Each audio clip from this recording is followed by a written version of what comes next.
balita at teleradyo serbisyo. Ito muna, doon sa mga nandyan pa sa Manila North Cemetery at saka sa mga nagbabalak pa. Alam ko hanggang alas 7 lang ata ang Manila North noon nagsasara ito pero nitong nagdaan, ang dami, milyon-milyon nun ang dumagsa dyan. Kausapin ho natin si Police Major Philip Ines, ang spokesperson po ng MPD, para kamustahin po ang sitwasyon dyan at yung nagdaang sitwasyon. Good evening po, Major. Yes, Sir Jeff, isang kalmado at mapagpalang gabi. Ganun din sa mga nanonood at nakatugay-gay sa inyong programa ngayon. Oh, tama, Major, no? Ang Manila North ay hanggang 7 p.m., tama? O hanggang ano oras ngayong araw? Tama kayo dyan, Sir Jeff. Hanggang 7 p.m. tayo. Magbukas tayo ng alas 5 ng umaga. Hanggang alas 7 tayo ng gabi. Sir, kamusta ang sitwasyon ngayong araw at kahapon? Yes, kagahapon nakita natin talaga yung pagdala ng ating mga kababayan at sabi natin talagang in-expect natin na makukuha natin yung dami pa rin ng ating mga kababayan na bumisita dito sa mga himlayan natin sa lungsod ng Maynila. Ilan ang mga nakumpiska, sir, na mga bawal? Pero tayo mga nakumpiska dito, yung mga bladed weapon, yung ating mga flammable materials, cigarettes at saka liquor. Pero hindi naman siya ganun karami. Nakita natin na sabi nga natin dahil doon sa pinaangat nating information operation, yung ating mga advisory at tuloy-tuloy yung ginagawa nating magda-drumbeat dyan, nakita natin na merong ganong pagbaba doon sa mga ipinagbabawal dito sa mga loob ng mga sementeryo. Pero meron pa rin tayong mga nakukumpiska at sa running total natin ngayon, Sir Jeff, may mga nakuha tayong mga bladed weapon dyan na 44, yung mga flammable materials. Yung kabuuan na ito ng apat nating mga sementeryo, no? Yung mga flammable materials, meron tayong mga mahigit kumulang mga 1,800 yon, mga sigarilyo, ganun din yung liquor. Yung liquor nito, mga 14 na piraso lang to. Untoward incident, sir, meron naman?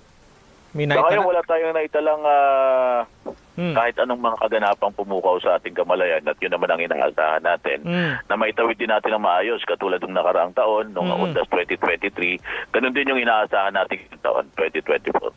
Mga bata, sir, meron bang naitalang mga nawala pa rin bata? Meron lang tayo kahapong nai-report pero naibalik din agad kasi nga dun sa ating mga entrada ng mga cemetery natin, particular dito sa Manila North. Meron tayo dito mga social worker, meron silang sariling booth dyan. Na pagpasok doon sa ating sementeryo, nilalagyan nila ng mga tag yung mga bata just in case ito ay mawala, mawaglit ng kanilang mga guardians o ng kanilang mga magulang, madali natin silang malocate. So ang sinasabi mo kanina, Major, mas bumaba, tama? Mas bumaba yung mga nakumpiska ba? Tama? Yun ang nakikita natin doon kasi nga sabi nga din dahil pinapaangat natin yung tinatawag nating information operation. Nagkaroon tayo ng skeletal deployment as early as October 27 at nagkaroon tayo ng full deployment dyan noong October 30 hanggang November 3 ito. At ang ginagawa natin dyan, napakahalaga talaga na maaga nating pinapaalam sa ating mga kababayan tapos gumagamit tayo ng lahat ng klase ng tungtungan para ipaalam sa kanila ano ito yung mga advisory natin, paalala natin. At yun na nakikita natin yung magandang outcome dito. Bumababa, ano? Di konting tiyaga na lang, Major, ano? Konting tiyaga pa. Alam mo, kada taon, mas bababa pa siguro ito, ano? Yes, tama kayo dyan, Sir Jeff. Sabi nga natin na hindi tayo mapapagod gawin ito para maging gabay ng ating mga kababayan. So sa kabuuan na Major, matahimik, matiwasay na naidaos ang undas. Yes, masasabi natin na naging maayos itong pagtawid natin sa undas. Walang anumang kaganapan ang pumukaw sa aming kamalayan. Wala tayong insidenteng naitala dyan. At sabi nga natin, ito ay pagpapakita lamang na hindi nagkamali ang pamunuan ng Manila Police District sa paglalatag natin ng seguridad. Gumamit tayo dito, Sir Jeff, ng more or less mga 2,000 MPD personnel. Kasama na yon dito sa mga major thoroughfares, yung ating mga places of convergence.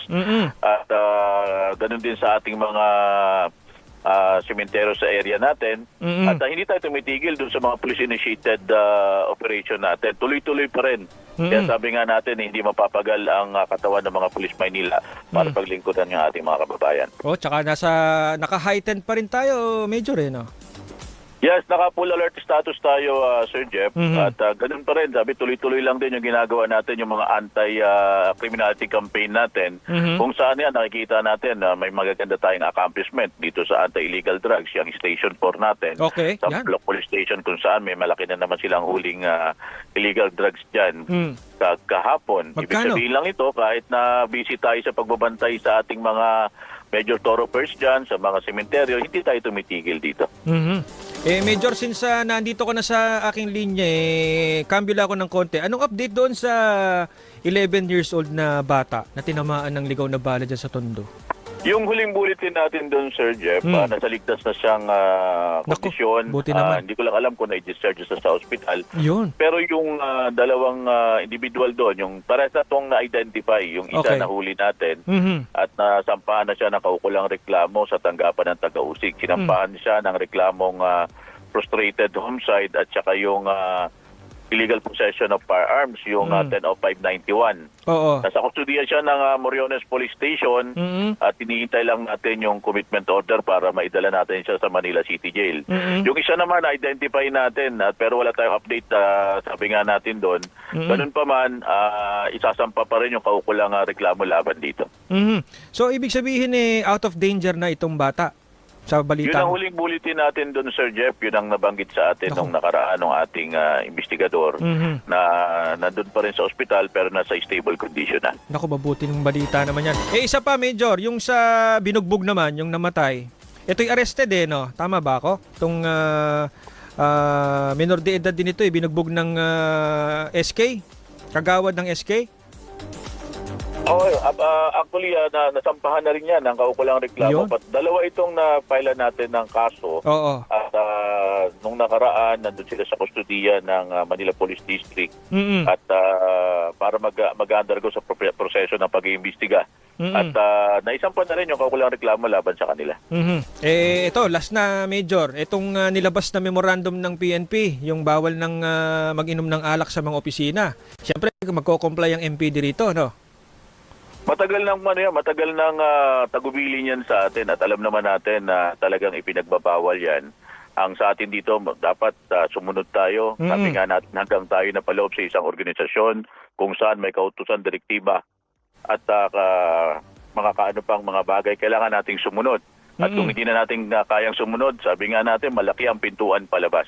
Oo, Hanggang tayo miyembro ng PNP, may kautusan, dapat tayo sumunod.